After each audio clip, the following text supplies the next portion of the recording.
Leonardo da Vinci es uno de los grandes maestros del Renacimiento, famoso como pintor, escultor, arquitecto, ingeniero y científico.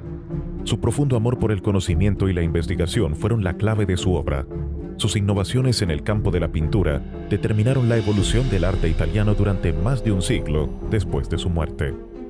Sus investigaciones científicas, sobre todo en las áreas de anatomía, óptica e hidráulica, anticiparon muchos de los avances de la ciencia moderna. En el siglo XV, Italia no era el país unificado que conocemos hoy. La península estaba dividida en varios estados independientes, gobernados por diferentes familias que luchaban entre sí por el poder. Las ciudades más importantes eran Nápoles en el sur, Roma en la parte central, controlada por los papas de la Iglesia Católica Romana, y al norte, Florencia, Milán y Venecia.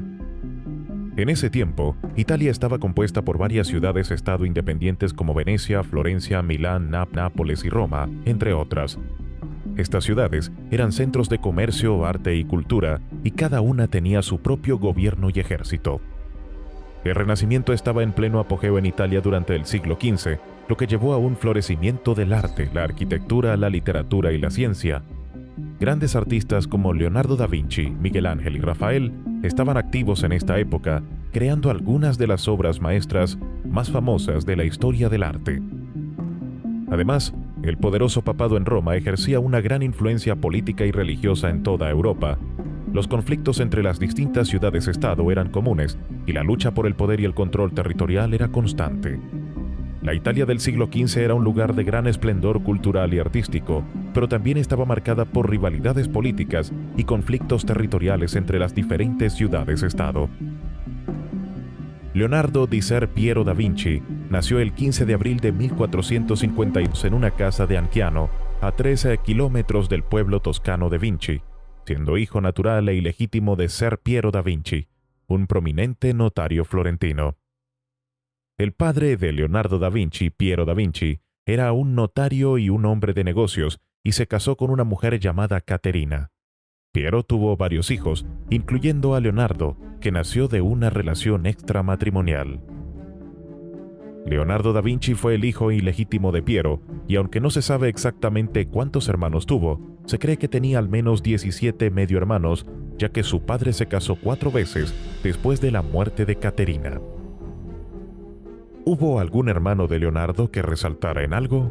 Pues no hay evidencia histórica que sugiera que alguno de sus hermanos alcanzara la fama o el reconocimiento como él. Leonardo da Vinci fue excepcional en muchos aspectos, y su genio artístico, científico e inventivo lo distingue como una figura única en la historia. Fue criado en la casa de su abuelo paterno y Ser Piero arregló que la madre, una campesina llamada Caterina, se casara con un aldeano vecino, mientras que él se casó con otra mujer. Más tarde sus padres tuvieron más hijos, cada uno en su respectivo matrimonio. Leonardo un total de 17 medios hermanos y hermanas, con quienes siempre mantuvo contacto. Padre e hijo se mudaron a la cercana Florencia y el joven recibió la más exquisita educación que la ciudad, centro artístico e intelectual de Italia, podía ofrecer, además de tener acceso a valiosos textos de la biblioteca familiar y otros de amigos de su padre. Leonardo era elegante, persuasivo en la conversación y un extraordinario músico e improvisador. Cuando Leonardo cumplió 15 años, su padre lo envió como aprendiz al taller de Andrea del Verrocchio, el artista más importante de Florencia, escultor, pintor y orfebre. Su apasionada preocupación por la calidad y su interés en expresar la movilidad vital de la figura humana fueron elementos importantes en la formación artística de Leonardo, quien se inició en diversas actividades, desde la pintura de retablos y tablas hasta la elaboración de grandes proyectos escultóricos en mármol y bronce. Andrea del Verrocchio fue un destacado escultor, pintor y maestro del Renacimiento italiano. Nació en 1435 en Florencia y fue una figura importante en el desarrollo artístico de la época. Verrocchio fue conocido por su habilidad tanto en la escultura como en la pintura, y su taller en Florencia fue un importante centro de aprendizaje para muchos artistas jóvenes, incluyendo a Leonardo da Vinci.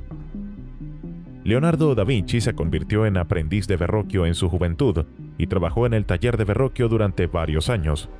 Bajo su tutela, Leonardo desarrolló sus habilidades artísticas y adquirió conocimientos fundamentales que influyeron en su propio estilo y técnica.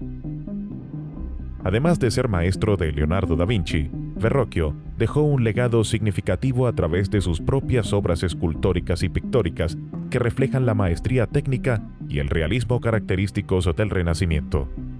Su influencia perdura hasta nuestros días y su papel como maestro de Leonardo da Vinci lo ha asegurado un lugar destacado en la historia del arte.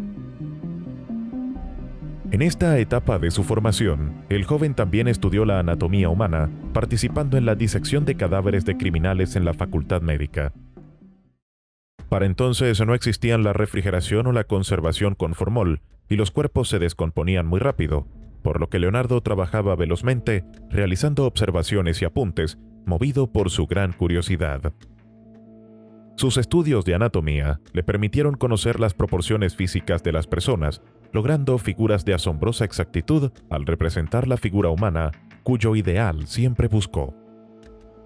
Después de su aprendizaje, Leonardo entró a formar parte del gremio de pintores de Florencia, y aunque a los 20 años ya era maestro independiente, con un estilo propio y original, permaneció como asistente en el taller de Verrocchio, interesándose mucho por descubrir nuevas técnicas para trabajar el óleo.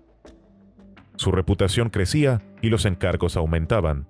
Se dice que su talento era tal que Verrocchio decidió ya no pintar más. En busca de nuevos retos y de mejores ingresos, a los 30 años se trasladó a Milán, donde entró al servicio de Ludovico Sforza, duque de Milán y embajador de Florencia, tras haberle escrito una carta en la que el artista se ofrecía como pintor, escultor y arquitecto, además de ingeniero, inventor e hidráulico. Afirmaba que podía construir puentes portátiles, que conocía las técnicas para realizar bombardeos, construir barcos y vehículos acorazados, cañones, catapultas y otras máquinas de guerra. Ludovico Sforza, también conocido como Ludovico el Moro, fue un noble italiano que gobernó como duque de Milán en el siglo XV. Nació en 1452 y desempeñó un papel destacado en la política y la cultura de la Italia renacentista.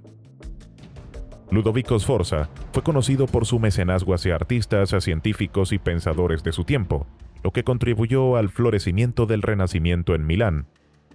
Bajo su patrocinio, artistas como Leonardo da Vinci, que trabajó para él durante un tiempo, contribuyeron al esplendor artístico y científico de la corte de Milán. Además de su interés en el mecenazgo artístico y cultural, Ludovico Sforza también fue un político astuto que buscó expandir su poder e influencia en la región. Sin embargo, sus ambiciones políticas eventualmente lo llevaron a conflictos con otras potencias italianas y extranjeras, lo que tuvo consecuencias significativas para él y para el Ducado de Milán. Estuvo durante 17 años en esa ciudad, trabajando en proyectos de todo tipo, tanto artísticos como científicos, en los que el deseo de experimentar era su principal objetivo. Estaba muy interesado en las leyes del movimiento y la propulsión, dedicando sus estudios a la ingeniería militar, desarrollando métodos para disparar catapultas y desviar ríos, sirviendo al duque como ingeniero en sus numerosas empresas militares y también como arquitecto. Además, fungió como músico y organizador de fiestas, inventando ingeniosos mecanismos para los espectáculos teatrales, torneos y festivales del duque. Esto no le impedía realizar ocasionales encargos artísticos para Florencia, que frecuentemente dejaba inacabados, ya que lo absorbían sus múltiples intereses. Estudió a Euclides con el matemático italiano Luca Pacioli y lo ayudó en su célebre obra La Divina Proporción. También empezó a explorar los principios del vuelo humano y continuó sus estudios de anatomía. Leonardo da Vinci tuvo una estrecha relación con la Divina Proporción a través de su interés en las proporciones matemáticas y su aplicación en el arte y la ciencia. La Divina Proporción, libro escrito por el matemático italiano Luca Pacioli, publicado en 1509, explora conceptos matemáticos y geométricos, incluyendo la proporción áurea o divina. Leonardo da Vinci colaboró estrechamente con Pacioli durante su tiempo en Milán, y se cree que contribuyó con ilustraciones para la Divina Proporción. Además, Leonardo aplicó los principios de la proporción áurea en muchas de sus obras artísticas, incluyendo la famosa La Última Cena, donde se puede observar el uso consciente de estas proporciones para crear una composición armoniosa y equilibrada. La influencia de la divina proporción en el arte y en la ciencia del Renacimiento fue significativa, y Leonardo da Vinci desempeñó un papel importante al aplicar estos conceptos en sus propias obras y al colaborar con Pacioli en la difusión de estos conocimientos. Su estudio en Milán estaba lleno de actividad con sus aprendices y estudiantes, para los cuales escribió los textos que más tarde agruparía en su Tratado de la Pintura. El Tratado de la Pintura de Leonardo da Vinci es una recopilación de sus reflexiones, observaciones y teorías sobre la pintura, que se considera una de las obras fundamentales en la historia del arte. Este tratado no fue publicado durante la vida de Leonardo, pero sus escritos y cuadernos de notas fueron recopilados y organizados póstumamente por sus discípulos y seguidores. En el Tratado de la Pintura, Leonardo aborda una amplia gama de temas relacionados con la pintura, incluyendo la teoría del color, la perspectiva, la composición, el estudio de la luz y la sombra, así como observaciones detalladas sobre la anatomía humana y animal. Sus reflexiones revelan su profundo interés en comprender y representar fielmente la naturaleza a través del arte. La obra de Leonardo da Vinci sigue siendo una fuente invaluable de conocimientos para artistas, historiadores del arte y estudiosos hasta el día de hoy. Sus ideas innovadoras y su enfoque científico hacia el arte han dejado un legado perdurable que ha influido en generaciones posteriores de artistas y pensadores. El Tratado de la Pintura es un testimonio del genio polifacético de Leonardo da Vinci y su incansable búsqueda de comprender y representar el mundo a través del arte y la ciencia. La obra más importante del período milanés de Leonardo son las dos versiones de La Virgen de las Rocas, donde aplica el esquema de composición triangular que encierra a la Virgen, el Niño, San Juan y el Ángel, y por otro lado, utiliza por primera vez la técnica del sfumato. Durante 2 años, trabajó en su obra maestra, La Última Cena, pintura mural para el refectorio del monasterio de Santa María delle Grazie, en la que recrea un tema tradicional de manera completamente nueva. En lugar de mostrar a los 12 apóstoles aislados, los presenta agrupados de 3 en 3, dentro de una dinámica composición.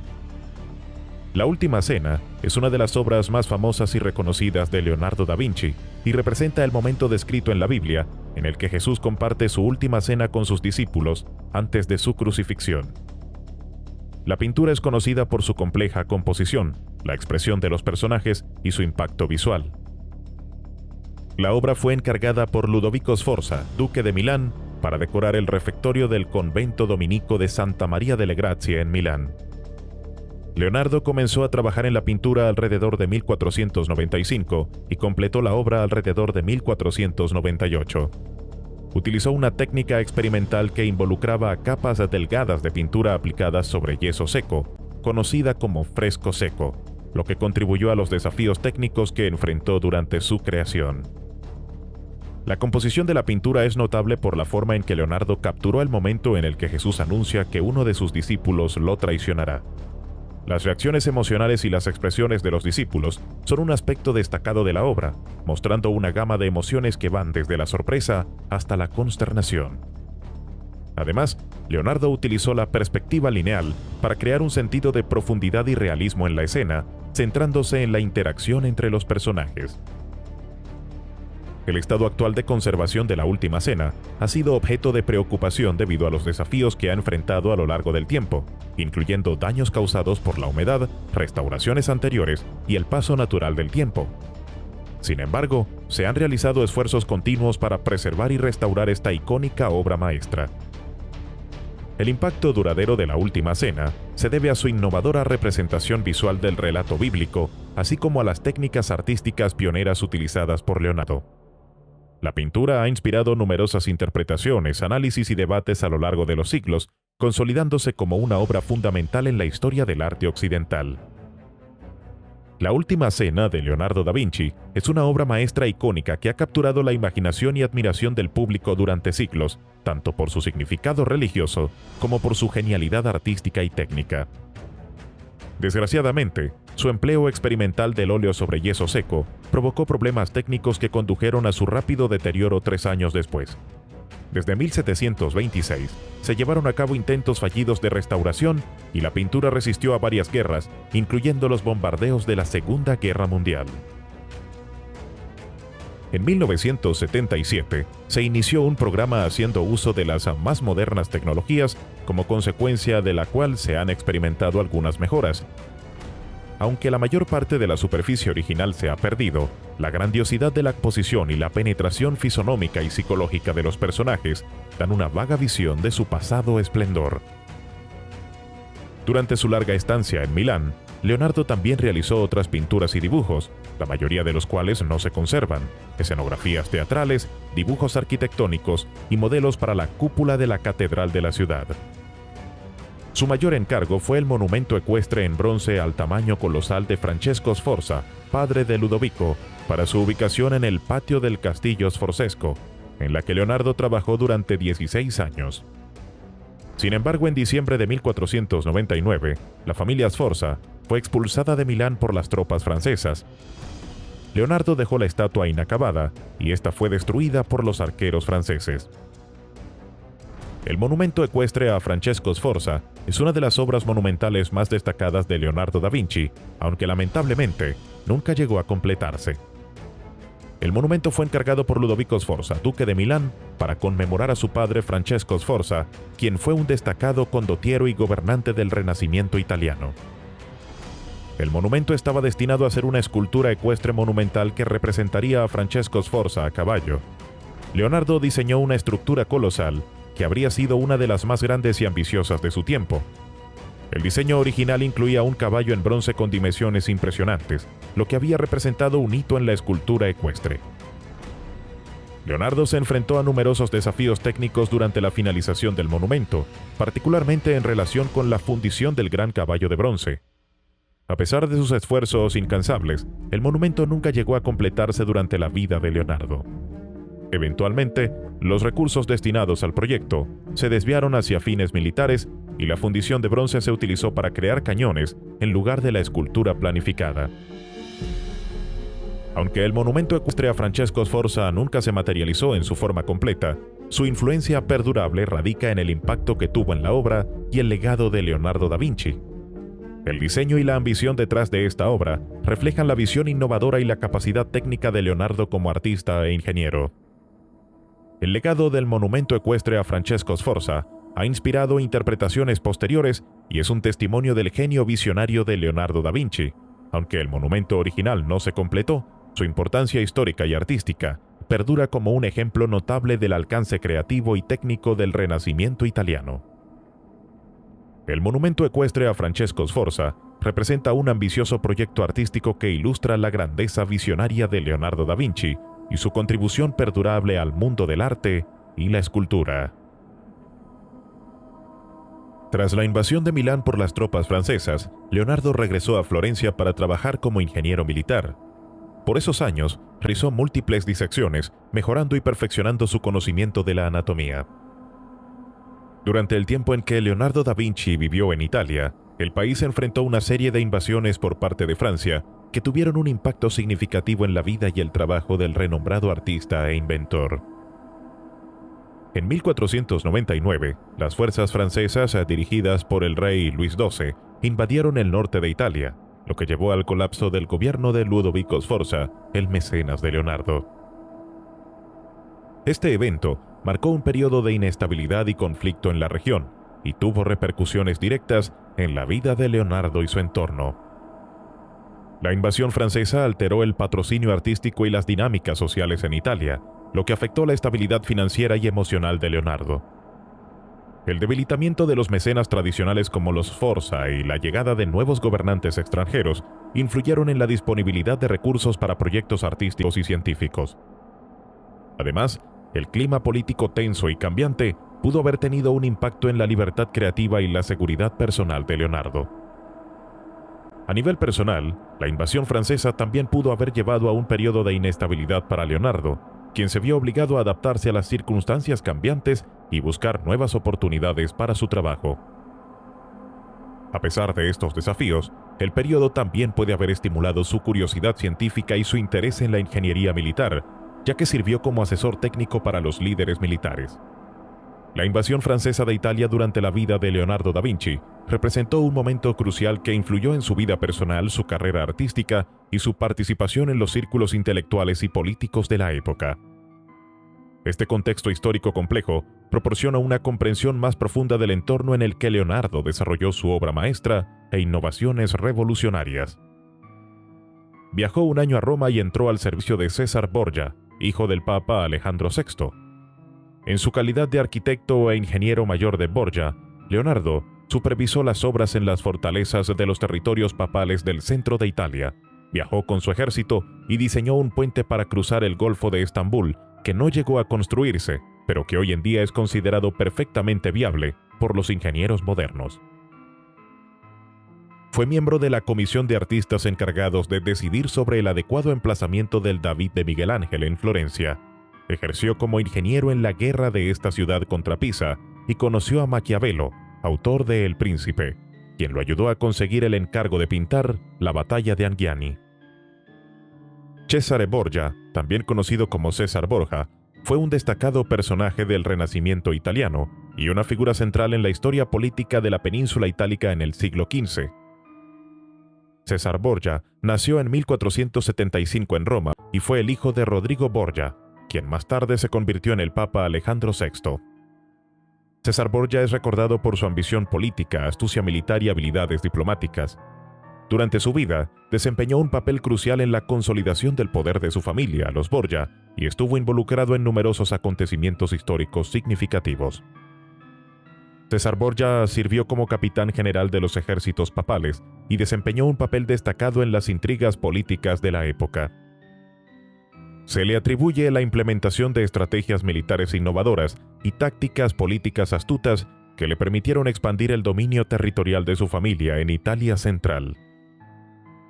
Su ambición lo llevó a buscar alianzas con diversos líderes políticos y a participar en conflictos armados para lograr sus objetivos.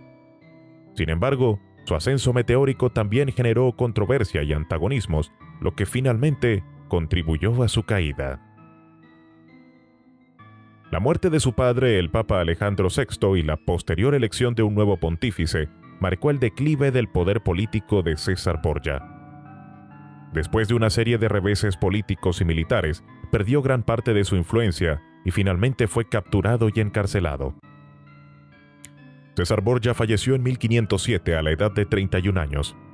A pesar de su corta vida, dejó un legado impactante en la historia política del Renacimiento romano y ha sido objeto de numerosas representaciones en obras literarias, teatrales y cinematográficas que han contribuido a forjar su imagen como una figura controvertida e intrigante del pasado.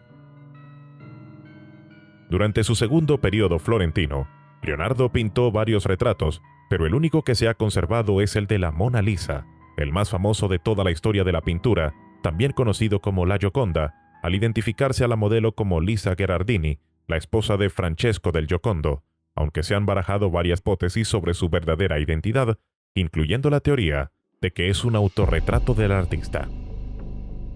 La Mona Lisa, también conocida como la Gioconda, es una de las obras maestras más famosas y enigmáticas del genio renacentista Leonardo da Vinci. Pintada alrededor del año 1503, la Mona Lisa ha fascinado a admiradores del arte y a estudiosos durante siglos, generando innumerables interpretaciones y teorías sobre su significado y técnica. El encargo de la Mona Lisa se atribuye a Francesco del Giocondo, un rico comerciante y mecenas de las artes en Florencia. Se dice que encargó el retrato de su esposa, Lisa Gherardini, como un tributo a su belleza. Sin embargo, la identidad exacta de la modelo ha sido objeto de debate a lo largo de los años. La creación de la Mona Lisa representa un hito en la carrera de Leonardo da Vinci y en la historia del retrato artístico. A diferencia de los retratos convencionales de la época, Leonardo logró capturar una expresión sutil y enigmática en el rostro de la modelo, creando una sensación de misterio y profundidad emocional que ha intrigado a los espectadores. En cuanto a la técnica, Leonardo aplicó su característico sfumato, una técnica de difuminado que crea transiciones suaves entre los tonos y colores, lo que contribuye a la sensación etérea y tridimensional de la obra. Además, el uso magistral de la perspectiva atmosférica en el paisaje detrás de la figura añade profundidad y misterio a la composición. Una curiosidad fascinante sobre la Mona Lisa es el uso del esfumato para difuminar los límites entre los colores y contornos, lo que contribuye a esa sensación enigmática que parece seguir al espectador desde cualquier ángulo. Además, el fondo paisajístico que se desvanece en una neblina sutil ha sido objeto de análisis minuciosos por parte de expertos que buscan desentrañar sus posibles significados simbólicos. La Mona Lisa ha sido objeto de numerosas teorías e interpretaciones a lo largo del tiempo, desde especulaciones sobre la identidad real de la modelo hasta análisis exhaustivos sobre posibles mensajes ocultos en la obra. Su influencia en el arte y la cultura popular es innegable, convirtiéndola en un icono perdurable del arte renacentista y en una obra que continúa cautivando a personas de todo el mundo hasta el día de hoy. Además de la enigmática sonrisa de la retratada, en esta obra sobresalen dos innovaciones técnicas de Leonardo, el sfumato y el claroscuro, de los que hablaremos más adelante. Parece ser que Leonardo sentía una gran predilección por esta pintura, ya que la llevaba consigo en todos sus viajes. Volvió a Milán y fue nombrado pintor de la corte de Luis XIII de Francia, quien residía por entonces en la ciudad italiana, para quien trabajó como pintor e ingeniero.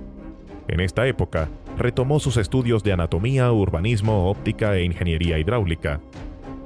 Luis XIII de Francia fue un influyente monarca que gobernó Francia desde 1610 hasta 1643.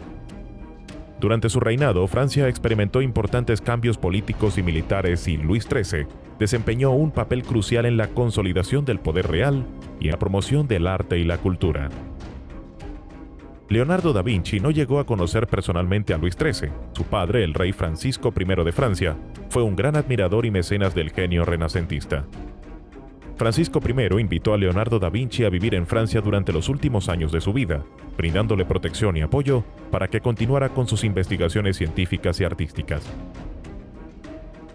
La presencia de Leonardo en la corte francesa influyó significativamente en el desarrollo del arte y la ciencia en Francia, dejando un legado duradero que influiría en generaciones posteriores de artistas y pensadores.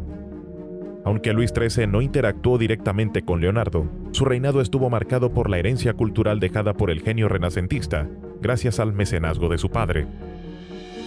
Luis XIII continuó promoviendo las artes y las letras durante su reinado, apoyando a artistas y literatos contemporáneos, lo que contribuyó al florecimiento cultural de la época. Su reinado también estuvo marcado por importantes eventos políticos y militares, incluyendo la participación en la Guerra de los 30 años. Luis XIII de Francia fue un monarca que heredó el legado cultural dejado por su padre, incluyendo el impacto de Leonardo da Vinci en la corte francesa.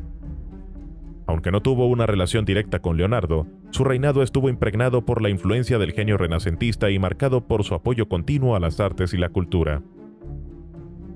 Durante 6 años, Leonardo repartió su tiempo entre Milán y Florencia, donde a menudo visitaba a sus hermanastros y hermanastras, quienes se dieron maña para dejarlo sin ninguna herencia a la muerte de su padre. Poco después, murió un tío muy querido, pero en esta ocasión sí pudo luchar contra las artimañas de sus medios hermanos y disfrutar de la tierra y el dinero que le heredó su pariente. Vivió después 3 años en Roma, bajo el mecenazgo de Giuliano de Médici, pariente del Papa León X. Se alojaba en el Palacio del Belvedere en el Vaticano, residencia del Papa, ocupándose fundamentalmente de experimentos científicos y técnicos. La única prohibición que le impuso el Papa para sus estudios en anatomía y fisiología humana fue disecar cadáveres, lo que lo limitaba bastante. Aunque apartado de la bulliciosa vida social y artística del Vaticano, dominada por Rafael y sus seguidores, era conocido y honrado por sus logros. Giuliano de Medici fue un miembro destacado de la influyente familia Medici de Florencia durante el Renacimiento. Nacido el 12 de marzo de 1479, Giuliano era el hijo menor de Lorenzo de Medici, conocido como el Magnífico, y su esposa Clarice Orsini. La familia Medici desempeñó un papel crucial en el mecenazgo artístico, político y cultural durante el Renacimiento italiano. Giuliano creció inmerso en un entorno que fomentaba las artes y las letras, y su familia desempeñó un papel fundamental en el mecenazgo de artistas como Leonardo da Vinci, Sandro Botticelli y Michelangelo. Además, la influencia política de los Medici en Florencia le otorgó un poder significativo en la vida pública de la ciudad. Trágicamente, la vida de Giuliano de Medici fue truncada a una edad temprana. Fue asesinado el 26 de abril de 1478 durante la famosa conspiración de los Pazzi, un intento fallido de derrocar a la familia Medici. El ataque tuvo lugar en la Catedral de Florencia durante la misa dominical y Giuliano fue apuñalado mortalmente por los conspiradores. La muerte prematura de Giuliano conmocionó a Florencia y marcó un punto crucial en la historia política y social de la ciudad. Su hermano mayor, Lorenzo de Medici, asumió un papel aún más prominente en el gobierno de Florencia tras el trágico suceso.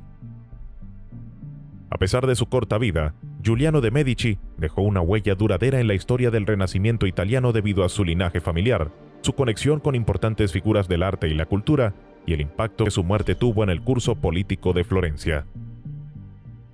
A la muerte de Giuliano de Medici, aceptó la invitación del rey Francisco I de Francia para trasladarse a su corte de Fontainebleau como primer pintor, ingeniero y arquitecto del reino, dedicándose a realizar estudios arquitectónicos para los castillos reales. El rey de Francia era un incondicional admirador de Leonardo, quien había diseñado para su coronación un asombroso león mecánico, por lo que le proporcionó todas las comodidades y lujos posibles. Francisco I de Francia fue un influyente monarca que gobernó el reino francés desde 1515 hasta 1547. Es conocido por su papel en la promoción del Renacimiento en Francia y por su mecenazgo hacia las artes, la cultura y la ciencia. Bajo su reinado se produjo un florecimiento cultural significativo, con el desarrollo de la escuela de Fontainebleau y el mecenazgo a artistas como Leonardo da Vinci. La relación entre Francisco I y Leonardo da Vinci fue fundamental para el desarrollo artístico y científico en Francia durante el Renacimiento. En 1516, Francisco I invitó a Leonardo a trasladarse a Francia, ofreciéndole el título de primer pintor, arquitecto e ingeniero del rey. Leonardo aceptó la invitación y se estableció en el país, llevando consigo varias de sus obras más famosas, como la Mona Lisa. Durante su estancia en Francia, Leonardo continuó con sus investigaciones científicas y colaboró estrechamente con Francisco I en proyectos relacionados con la ingeniería, la arquitectura y las artes. Su presencia en la corte francesa influenció profundamente el desarrollo del arte y la ciencia en el país. Francisco I mostró un gran aprecio por el genio y las habilidades de Leonardo, brindándole protección y apoyo para que continuara con sus investigaciones y proyectos. La presencia de Leonardo en la corte francesa durante los últimos años de su vida dejó un legado duradero en el arte y la cultura francesa. Francisco I de Francia fue un monarca que desempeñó un papel crucial en la promoción del Renacimiento en Francia y que mantuvo una estrecha relación con Leonardo da Vinci, brindándole apoyo y reconocimiento por sus contribuciones al arte, la ciencia y la ingeniería. Su mecenazgo hacia Leonardo contribuyó significativamente al legado cultural del país durante esa época. Leonardo da Vinci, el genio del Renacimiento, vivió una vida extraordinaria y sus últimos años estuvieron marcados por su continua creatividad e incansable curiosidad intelectual. Leonardo falleció el 2 de mayo de 1519 en Amboise, Francia, a la edad de 67 años. Durante sus últimos años, Leonardo vivió en el Château du Clos-Lucé, cerca del Castillo Real de Amboise, donde fue acogido por el rey Francisco I de Francia.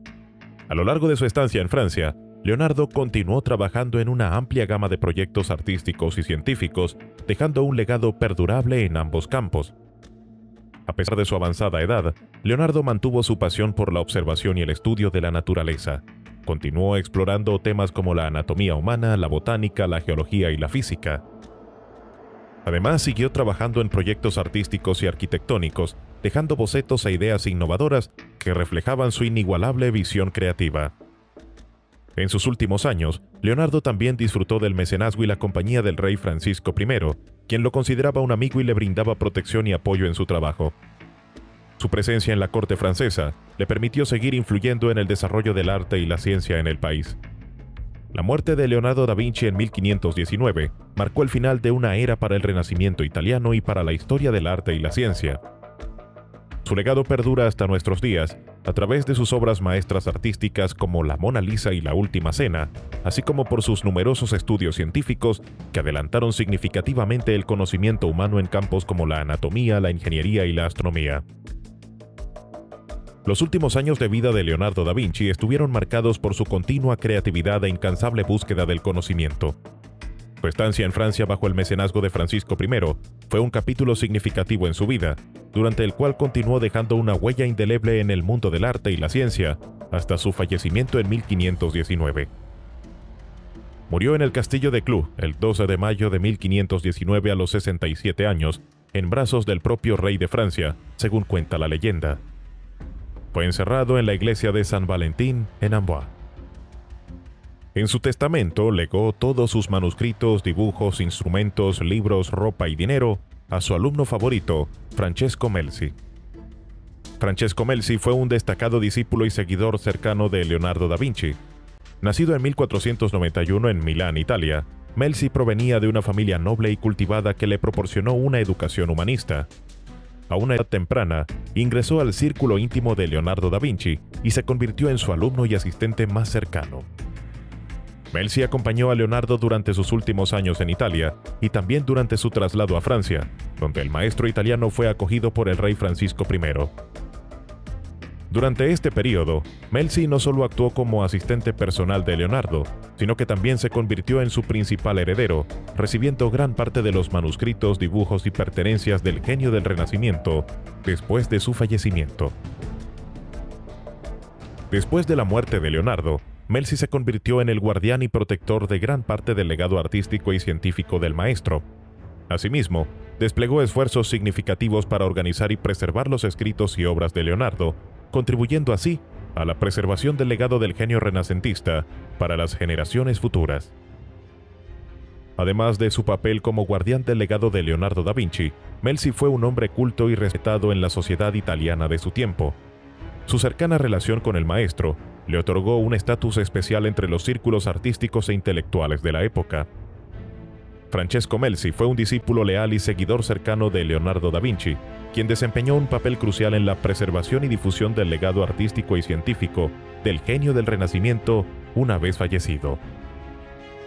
Su contribución fue fundamental para garantizar que las obras y escritos de Leonardo fueran preservados y apreciados por las generaciones futuras. A otro discípulo, Salai, le dejó las pinturas que conservaba en su estudio, incluyendo la Mona Lisa, que posteriormente fue comprada por el rey Francisco I en 12.000 francos.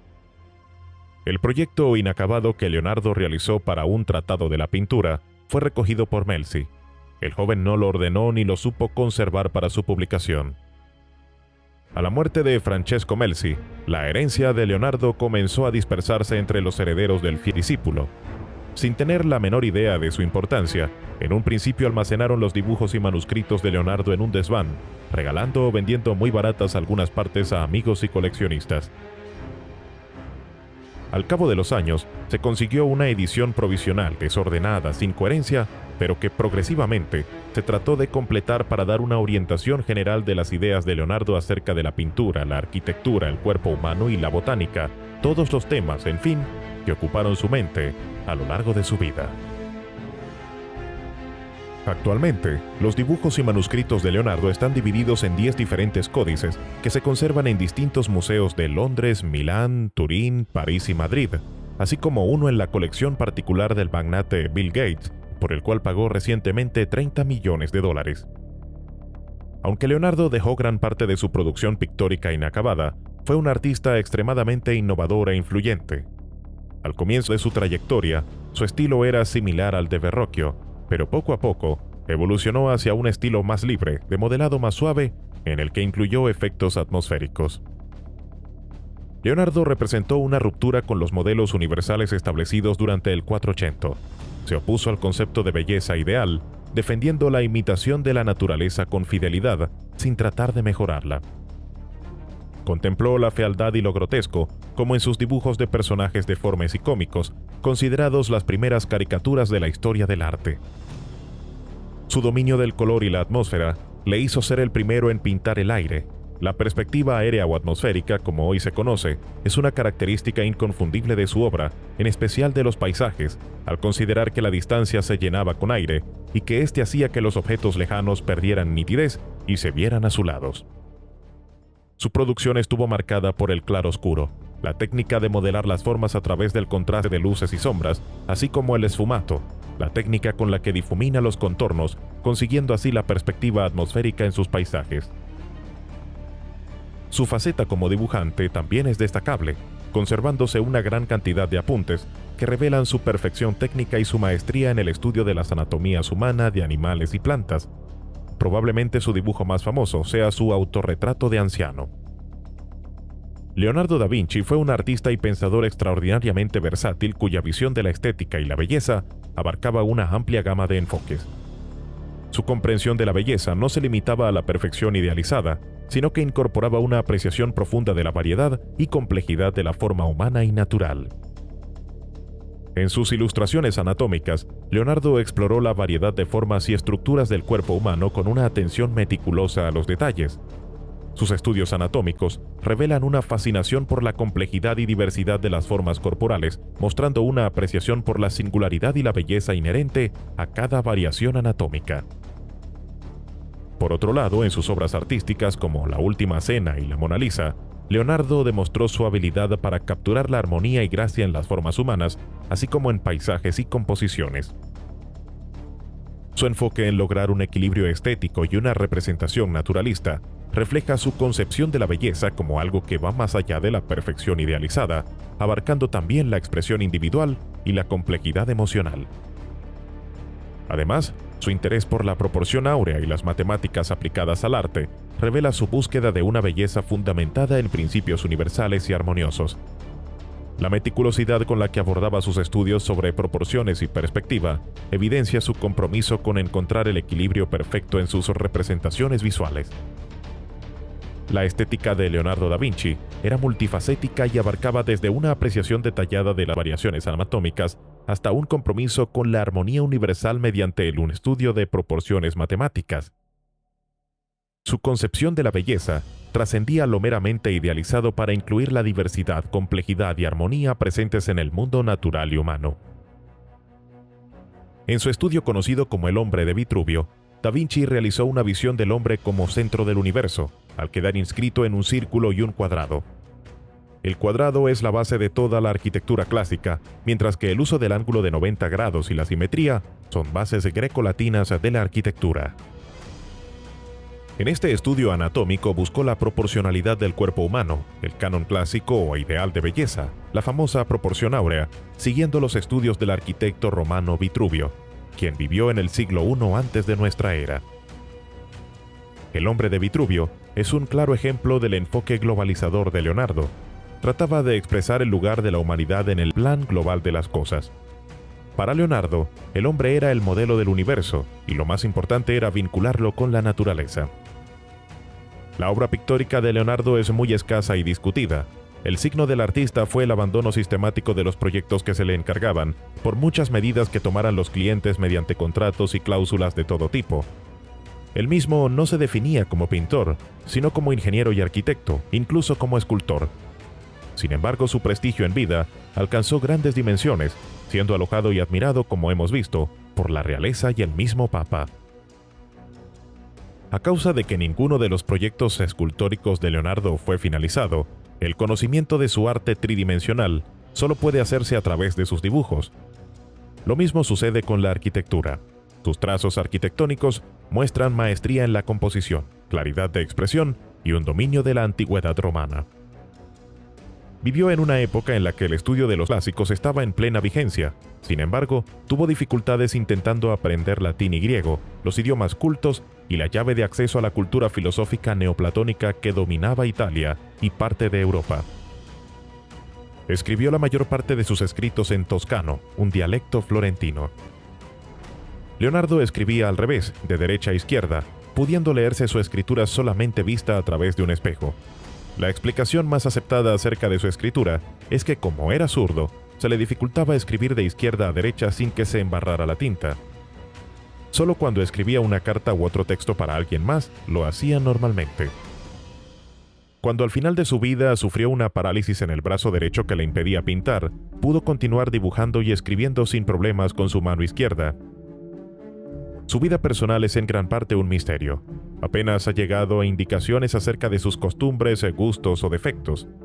Se sabe que era estrictamente vegetariano por sus cartas y escritos sobre anatomía, en los que llama a los omnívoros devoradores de cadáveres. Se dice que compraba animales enjaulados y los liberaba. También parece bastante probado que Leonardo era homosexual, que sufrió persecución por este hecho y que estuvo a punto de enfrentarse a la Inquisición. Sus protectores consiguieron siempre que eludiera el juicio público, que en otros casos terminaba con la quema en la hoguera de los supuestamente culpables. En cualquier caso, Leonardo permaneció soltero y sin hijos. Tras su muerte, Leonardo se convirtió en el paradigma del hombre del Renacimiento, dedicado a múltiples investigaciones científicas y artísticas. Un creador en todas las ramas del arte, un descubridor en la mayoría de los campos de la ciencia, un innovador en el terreno tecnológico. Leonardo merece por ello el título de Homo Universalis. Leonardo da Vinci es el prototipo del hombre del Renacimiento, que cultivó el arte, el pensamiento, la ciencia y la tecnología, ayudando a llevar un mundo ignorante y supersticioso al camino de la razón, la ciencia, el aprendizaje y la tolerancia. Leonardo fue pintor, escultor, ingeniero, arquitecto, físico, biólogo, modisto, inventor de juegos de salón y de utensilios de cocina, geólogo, cartógrafo, autor de tratados de óptica, diseñador de jardines, decorador de interiores, músico, astrónomo y urbanista. En cada una de estas facetas, sus capacidades asombraron a sus contemporáneos. Homo universalis es un término en latín que se traduce como hombre universal u hombre renacentista. Se utiliza para describir a individuos que destacan por su versatilidad, habilidades y conocimientos en una amplia gama de disciplinas y campos de estudio. En el contexto del Renacimiento, este término se aplicaba a personas que sobresalían en áreas como el arte, la ciencia, la ingeniería, la filosofía, la literatura y otras esferas del conocimiento. Leonardo da Vinci es un ejemplo clásico de un Homo universalis. Fue un genio polifacético cuyas contribuciones abarcaron diversas disciplinas, incluyendo la pintura, la escultura, la anatomía, la ingeniería, la arquitectura y la ciencia. Su capacidad para integrar el arte y la ciencia, combinada con su curiosidad insaciable y su habilidad para innovar en múltiples campos, lo convierte en uno de los ejemplos más destacados de esta noción. En el caso de Leonardo da Vinci, su condición de Homo universalis se manifiesta en su capacidad para abordar problemas complejos desde múltiples perspectivas, integrando conocimientos de diferentes disciplinas para desarrollar soluciones innovadoras. Su legado como artista, inventor, anatomista y pensador visionario refleja la amplitud de sus capacidades intelectuales y creativas. Homo universalis se refiere a individuos que destacan por su versatilidad y talento en una amplia gama de campos, y Leonardo da Vinci personifica esta noción mediante sus logros excepcionales, la ciencia y la ingeniería durante el Renacimiento. Tenía una excelente voz como cantante y era un virtuoso ejecutante de la lira, pero tan fuerte que era capaz de doblar con los dedos la herradura de un caballo. Se dice que era muy guapo, por lo que sirvió de modelo cuando era joven para el David de Verrocchio y de viejo para el Platón de Rafael. Su genio se debió a su insaciable curiosidad y a su sentido intuitivo de las leyes de la naturaleza, cuyos misterios intentó descubrir. Sus contribuciones a la ciencia y la tecnología son legendarias. Los aportes de Leonardo da Vinci a la hidrodinámica son significativos y demuestran su genio visionario en el estudio de los fluidos y el movimiento del agua. Aunque muchos de sus descubrimientos no fueron reconocidos en su tiempo, sus investigaciones y diseños han demostrado ser valiosos para el desarrollo posterior de la hidrodinámica y la ingeniería naval. Leonardo da Vinci realizó numerosos estudios detallados sobre el movimiento del agua, la resistencia al avance de los objetos sumergidos y los principios de la navegación. Sus famosos cuadernos contienen dibujos, notas y observaciones relacionadas con la hidrodinámica que revelan su profundo interés en comprender los fenómenos fluidos. Entre sus aportes más destacados a la hidrodinámica se encuentran sus estudios sobre la turbulencia del agua, la formación de remolinos y la resistencia al avance de los objetos sumergidos. Sus dibujos detallados muestran su comprensión pionera de conceptos como la viscosidad del agua y las fuerzas que actúan sobre los cuerpos sumergidos, sentando las bases para el estudio moderno de la hidrodinámica. Además, Leonardo da Vinci diseñó varias máquinas y dispositivos relacionados con la navegación y el movimiento del agua, incluyendo esclusas, compuertas y sistemas de bombeo. Sus ideas innovadoras en el diseño de cascos de barcos y la disposición de los remos también reflejan su comprensión avanzada de los principios hidrodinámicos aplicados a la ingeniería naval. Da Vinci aspiraba al conocimiento total, globalizante, pero no pretendía llegar a él por el camino de la revelación, como los escolásticos y los teólogos de los siglos precedentes, ni tampoco se confió así a la autoridad de los autores clásicos, como hicieron muchos hombres de su tiempo. Él mismo se definía como un hombre iletrado porque ignoraba el latín. De niño le enseñaron simplemente a leer y escribir y a echar cuentas. Aprendió el latín, única vía de acceso en esos momentos a los estudios humanistas, por sus propios medios, siendo ya un hombre maduro. Lo mismo ocurrió con las matemáticas, que estudió tarde, cuando las consideró necesarias para seguir avanzando.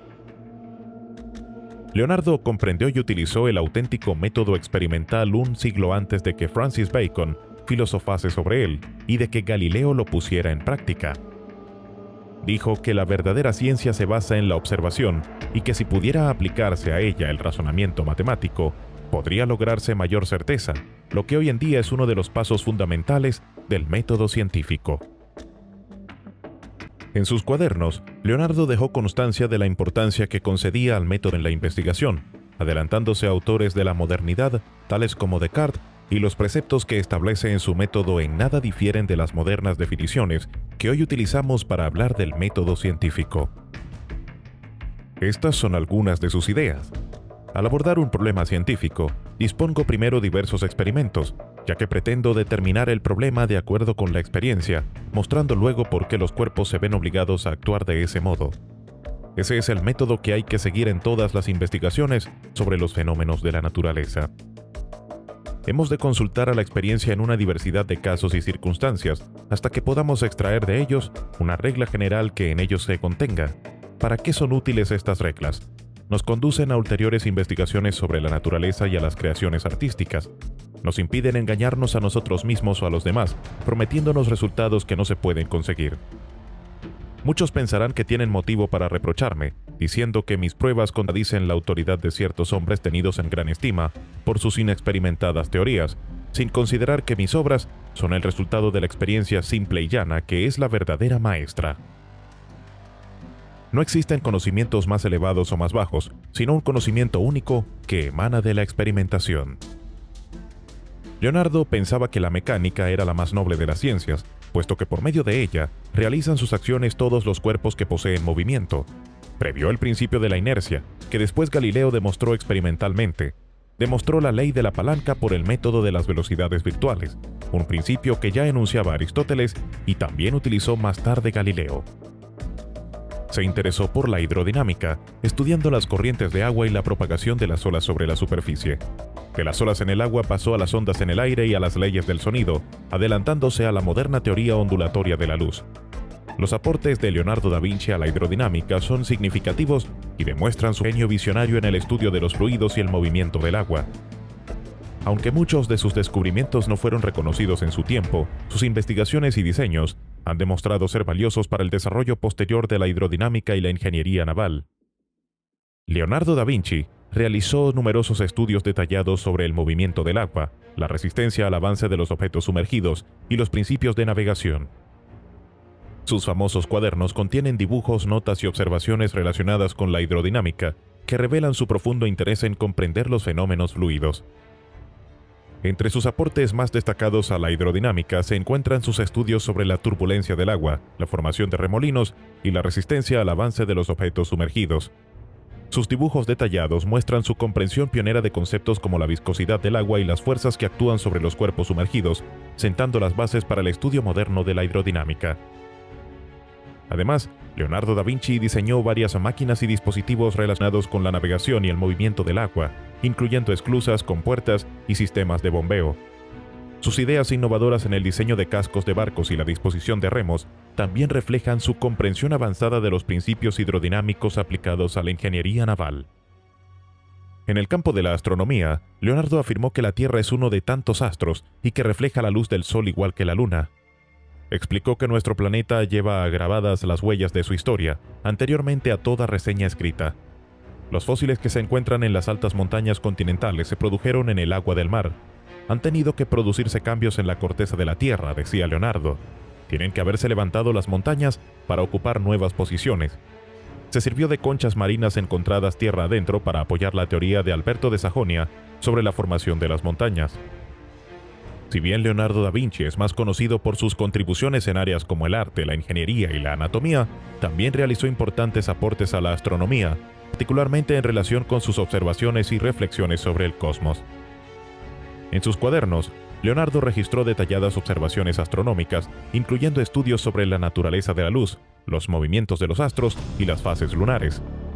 Su curiosidad insaciable lo llevó a explorar cuestiones fundamentales sobre el universo y sus escritos revelan un profundo interés en comprender los fenómenos celestes. Uno de los aspectos más destacados de los aportes de Leonardo da Vinci a la astronomía es su comprensión temprana de la naturaleza reflectante de la luz y su relación con los cuerpos celestes.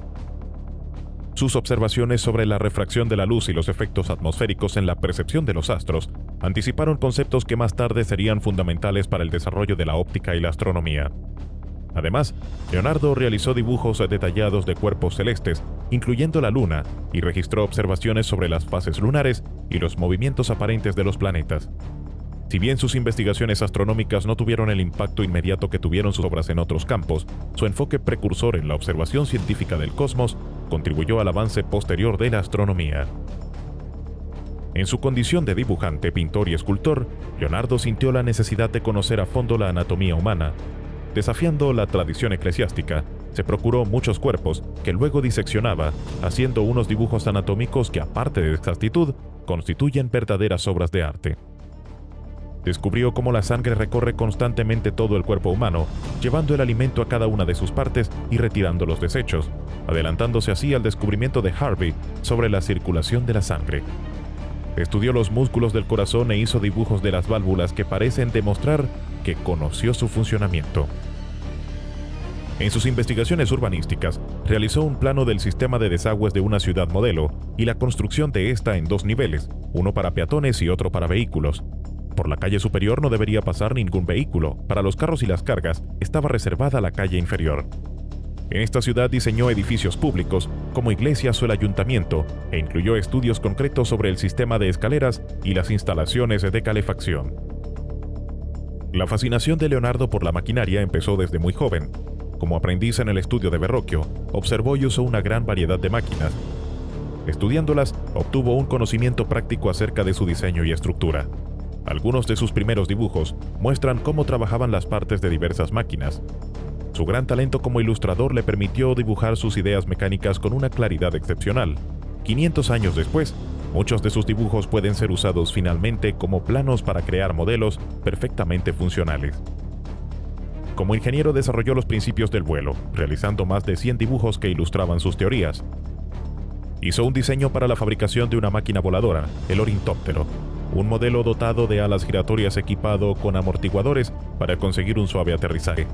Aunque nunca se construyó, el helicóptero moderno está basado en este concepto.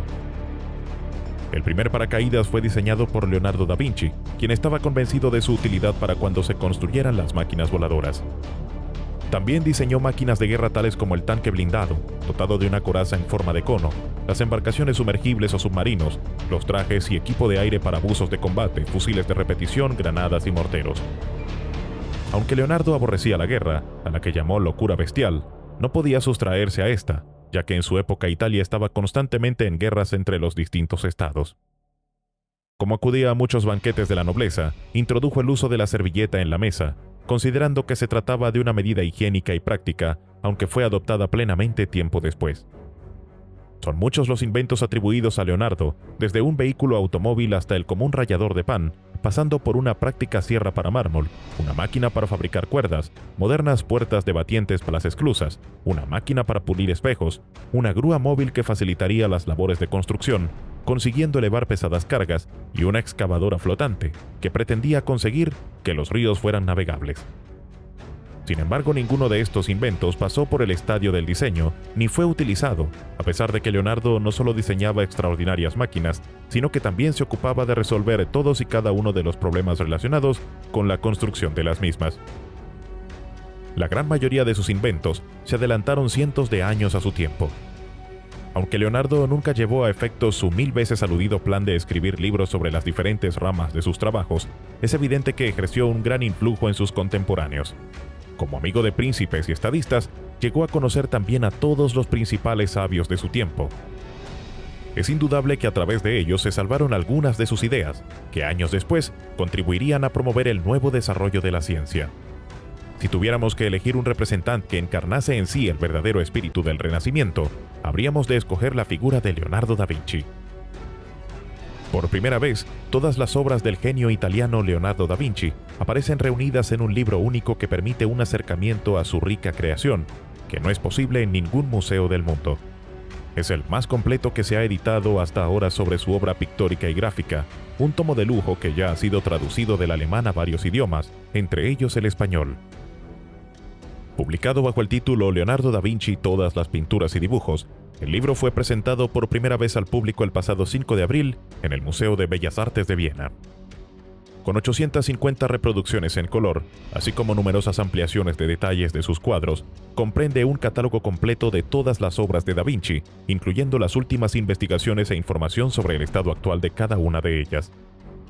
La obra gráfica revela la genialidad de Leonardo y fascina con figuras humanas, animales, monstruos, rostros de gestos grotescos, detallados estudios anatómicos y visiones entonces futuristas de armas y artefactos técnicos para volar. Este libro está basado en la convicción de los autores de que Leonardo prácticamente nunca hizo nada que no pueda comprender cualquier persona con un nivel de formación medio. Aunque el libro acercará a Leonardo a un amplio público, los editores reconocen estar preocupados por lo que consideran su única desventaja, su formato y peso. El gigantesco volumen mide 29 por 44 centímetros y con casi 700 páginas, pesa 10 kilos y medio. No solo es imposible leer el enorme libro en el metro, también el lector tendrá algunos problemas en su propio hogar, pues difícilmente podrá tumbarse cómodamente con él en un sofá, pero sin duda valdrá la pena conocerlo. Si llegaste hasta aquí, quiero decirte gracias.